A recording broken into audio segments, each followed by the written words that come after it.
आज मैं आपसे जो बात कहने जा रहा हूं इस पे न कभी संसद में चर्चा हुई, न विधानसभा में चर्चा हुई है, न किसी हाईकोर्ट में चर्चा हुई है, न सुप्रीम कोर्ट में चर्चा हुई है।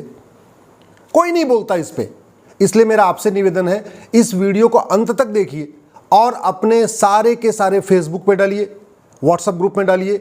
अगर आप किसी सांसद, विधायक, मंत्री, जज को जानते हैं उसको फॉरवर्ड करिए, किसी आईएएस, आईपीएस को जानते हैं उसको फॉरवर्ड करिए। इस वीडियो को पूरे भारत में जरूर फैलाइए। भारत के संविधान में कुल 22 पार्ट हैं, पार्ट 1 से लेकर पार्ट 22 तक। सारे पार्ट पे चर्चा होती है लेकिन पार्ट 2 पे चर्चा नहीं होती। पार्ट 2 कहता है सिटीजनशिप। इसमें आर्टिकल 5 से लेकर आर्टिकल 11 तक 7 आर्टिकल हैं, जिसमें आर्टिकल 5 में कहा गया कि चूंकि देश आज़ाद हुआ, इस समय जो लोग भारत में रह रहे हैं वो सब भारत के नागरिक कहलाएंगे। लेकिन आर्टिकल 11 में कहा गया कि संसद एक कानून बनाएगी और नागरिकता को परिभाषित करेगी। याद रखिए, नागरिक नहीं, नागरिकता, सिटीजनशिप।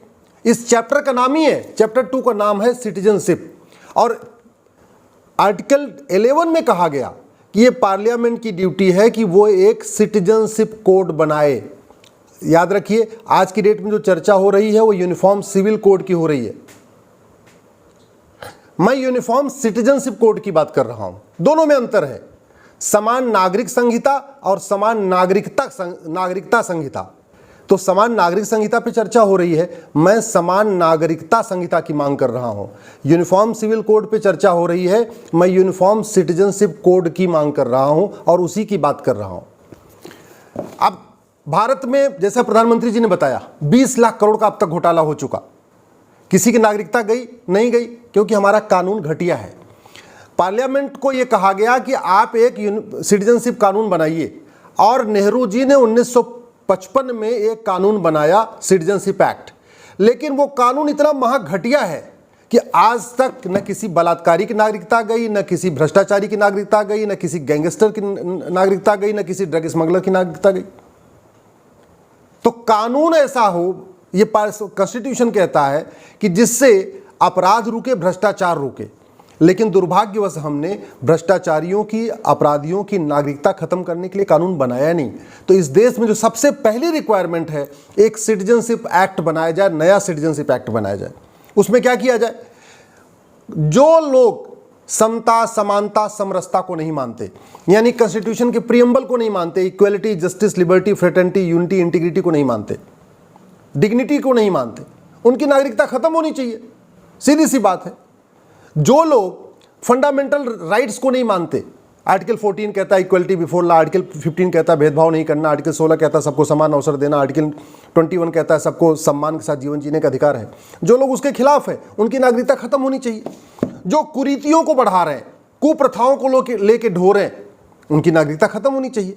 हलाला जैसी कुरीति, मुताह जैसी कुरीति, मिस्यार जैसी कुरीति, तहर्रुस जैसी कुरीति जो लोग लेके आगे बढ़ रहे हैं, उसका समर्थन कर रहे हैं, उनकी नागरिकता खत्म होनी चाहिए। भारत में 50% समस्याओं का मूल कारण भ्रष्टाचार है। तो जो आदमी भ्रष्टाचार करे उसकी नागरिकता खत्म होनी चाहिए। 70,000 करोड़ का कॉमनवेल्थ घोटाला हो गया, 1,76,000 करोड़ का 2G घोटाला हुआ, 1,86,000 करोड़ का कोयला घोटाला हुआ। ना किसी को सजा हुई, ना किसी की नागरिकता गई, तो खौफ कहां से पैदा होगा?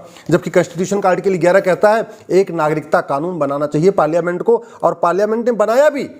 लेकिन वो इतना महाघटिया बनाया नेहरू जी ने कानून कि आज तक किसी की नागरिकता गई नहीं।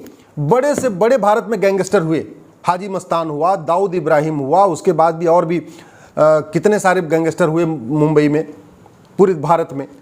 किसी की नागरिकता गई नहीं गई। कश्मीर में जिन लोगों ने पलायन करने के लिए मजबूर किया, उनकी नागरिकता गई नहीं गई। जिन लोगों ने बंगाल से पलायन करने के लिए मजबूर किया, किसी की नागरिकता गई नहीं गई। जिन लोगों ने नागालैंड से हिंदुओं को भगाया, किसी की नागरिकता गई नहीं गई। जिन लोगों ने मिजोरम से हिंदुओं को भगाया, जिन लोगों ने मेघालय से हिंदुओं को भगाया, जिन लोगों ने लक्षद्वीप से हिंदुओं को भगाया, जिन लोगों ने केरल से हिंदुओं को भगाया, आज तक किसी की नागरिकता नहीं गई। क्यों? क्योंकि कानूनी नहीं है। जो लोग भ्रष्टाचार कर रहे हैं, और भ्रष्टाचार मैंने आपको बताया ना, 50% समस्याओं का रूट काज है। घुसपैठ का मूल कारण भ्रष्टाचार है, धर्मांतरण का मूल कारण कालाधन हवाला है। तो जो लोग भारत में धर्मांतरण कराते हैं उनकी आज तक नागरिकता गई नहीं। जो लोग घुसपैठियों की मदद करते हैं उनकी नागरिकता गई नहीं। जो भारत में घुसपैठिए रह रहे हैं उनमें किसी की नागरिकता गई नहीं। और क्यों नहीं जा रही है? क्योंकि कानून नहीं है। तू मैं करने, आरोप प्रत्यारोप, नूरा कुश्ती करने से किसी की नागरिकता नहीं जाएगी। ट्विटर पे लिखने से, फेसबुक पे लिखने से, सोशल मीडिया लिखने से किसी की नागरिकता नहीं जाएगी। नागरिकता तब किसी की जाएगी जब कानून होगा, और कानून हमारे पास है नहीं। इसलिए मैं कह रहा हूं कि एक यूनिफॉर्म सिटीजनशिप कोड की जरूरत है, समान नागरिकता संहिता की जरूरत है, और उसमें कंडीशन डाल दिया जाए। मैं कह रहा हूं 20 कंडीशन हो, 25 कंडीशन हो कि भाई जो आदमी इक्वलिटी, जस्टिस, लिबर्टी, फ्रेटर्निटी को नहीं मानेगा उसकी नागरिकता खत्म होगी। जो आदमी समता, समानता, समरसता को नहीं मानेगा, राष्ट्र प्रथम नहीं मानेगा, वंदे मातरम का विरोध करेगा, भारत माता की जय नहीं बोलेगा, उसकी नागरिकता खत्म होगी। जो हलाला, मुताह, मिस्यार जैसी कुरीतियों को आगे बढ़ाएगा उसकी नागरिकता खत्म होगी। जो आदमी जमाखोरी करेगा, मिलावटखोरी करेगा, कालाबाजारी करेगा, नशा तस्करी करेगा, मानव तस्करी करेगा, उसकी नागरिकता खत्म होगी। अभी देखिए कानून बनते ही ना खौफ पैदा हो जाएगा। जो आदमी घुसपैठ कराएगा, घुसपैठियों की मदद करेगा, जो घुसपैठियों का आधार बनाएगा, राशन कार्ड बनाएगा, बर्थ सर्टिफिकेट बनाएगा, ड्राइविंग लाइसेंस बनाएगा, वोटर आईडी बनाएगा, पासपोर्ट बनाएगा, उसकी नागरिकता खत्म होगी। अभी तुरंत खौफ पैदा हो जाएगा। जो आदमी यहाँ पे भारत में विदेशी पंथ में कन्वर्जन कराएगा, एक स्वदेशी पंथ है, एक विदेशी पंथ है, जैनिज्म, बुद्धिज्म, सिखिज्म, हिंदुज्म, ये भारतीय पंथ है, ये इंडियन रिलीजन है। इनमें तो समझ में आता ठीक है, जैन से हिंदू बन गया, जैन से सिख बन गया, सिख से हिंदू बन गया, हिंदू से बौद्ध बन गया, आपस में हो रहा है, कोई दिक्कत नहीं।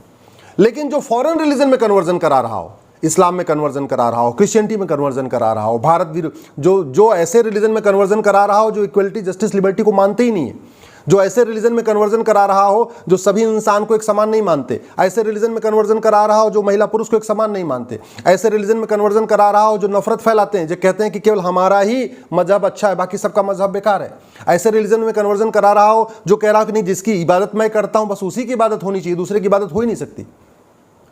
ऐसे रिलीजन में जो कन्वर्जन करा रहे हैं उनकी नागरिकता खत्म होनी चाहिए, ये इसमें लिखा होना चाहिए जो कानून बने। ऐसे ही जो लोग कन्वर्जन करने में मदद कर रहे हैं, चाहे वो गेम बना के कर रहे हैं या बाइक उपलब्ध करा रहे हैं या किसी भी तरीके की मदद कर रहे हैं कन्वर्जन कराने वालों की, उनकी नागरिकता खत्म होनी चाहिए। जो लोग नक्सलवाद, माओवाद फैला रहे हैं और नक्सलवादियों, माओवादियों की मदद कर रहे हैं, उनकी नागरिकता खत्म होनी चाहिए। जो भारत में सरतन से जुदा का नारा लगाते हैं उनकी नागरिकता खत्म होनी चाहिए। जो भारत में आतंकवादियों की मदद करते हैं, स्लीपर सेल का काम करते हैं, अलगाववादियों की मदद करते हैं, उनकी नागरिकता खत्म होनी चाहिए। जिसके पास करोड़ों का कालाधन मिले, बेनामी संपत्ति मिले, आसरिक संपत्ति मिले, उसकी नागरिकता खत्म होनी चाहिए। मैं कह रहा हूं एक कानून, मात्र एक कानून ऐसा काम करेगा ना कि भारत में लोग भारत विरोधी काम करने से, इंसानियत विरोधी काम करने से खौफ, उनके अंदर मन में डर पैदा हो जाएगा कि सजा भी होगी और नागरिकता भी खत्म हो जाएगी। भारत में एक तरीके से वो रहेंगे, सजा पूरी करने के बाद रहेंगे, लेकिन उनको कोई राइट नहीं होगा, उनकी कोई सुनवाई नहीं होगी, उनको वोटिंग का अधिकार नहीं होगा, उनको धंधा व्यापार करने का अधिकार नहीं होगा, उनको और किसी काम का अधिकार नहीं होगा। तब खौफ पैदा होगा। अभी तो क्या हो रहा है, अपराध भी कर दिया, 20 साल 50 साल मुकदमा चला, छूट के आ गए, उसके बाद अपना काम धंधा शुरू कर दिया, 10,000 करोड़ लूट लिया, उसके बाद 5 साल के लिए जेल में चले गए, लौट के आए, पॉलिटिकल पार्टी का टिकट खरीद लिया, सांसद, विधायक, मंत्री बन गए, सभासद बन गए। आप लालू का परिवार देख लीजिए। भ्रष्टाचार अगर खत्म हो जाए तो इस देश की 50% समस्याएं खत्म हो जाएंगी, और वो तभी खत्म होगा जब भ्रष्टाचार के खिलाफ कठोर कानून हो और भ्रष्टाचारियों की नागरिकता खत्म करने का कानून हो। ये किडनैपिंग बंद हो जाएगी, अपहरण बंद हो जाएगा, बलात्कार बहुत कम हो जाएगा, ये चैन स्नैचिंग, मोबाइल स्नैचिंग बंद हो जाएगी अगर हमने इसमें डाल दिया कि जो आदमी अपराध करेगा उसकी नागरिकता खत्म होगी, यानी सजा भी होगी, नागरिकता भी खत्म होगी। इतना करते ही मैं गारंटी के साथ कहता हूं 50% भ्रष्टाचार तो 50% अपराध इस कानून बनते ही खत्म हो जाएगा। जैसे अग्नि मिसाइल हमने बनाया है, अग्नि मिसाइल चलाया नहीं जा रहा, आज तक किसी ने चलाया नहीं, लोग परमाणु बम बना के रखा हुआ है, चलाते नहीं है, लेकिन वो डराने के लिए बना रखा है कि भाई अगर कोई बदमाशी करेगा परमाणु बम फेंक देंगे, कोई बदमाशी करेगा अग्नि मिसाइल चला देंगे। वैसे ही नागरिकता वैसे सबकी खत्म नहीं होगी, लेकिन जैसे ही हमने नागरिकता वाला कानून बनाया, यूनिफॉर्म सिटीजनशिप कोड बनाया, खौफ पैदा हो जाएगा। लोग भारत विरोधी काम करने से, देश विरोधी काम करने से, भ्रष्टाचार करने से, अपराध करने से, नक्सलवाद फैलाने से, अलगाववाद फैलाने से, माओवाद फैलाने से, जिहाद फैलाने से डरेंगे। अपने आप 50% कम हो जाएगा। वीके न्यूज, राष्ट्र के नाम।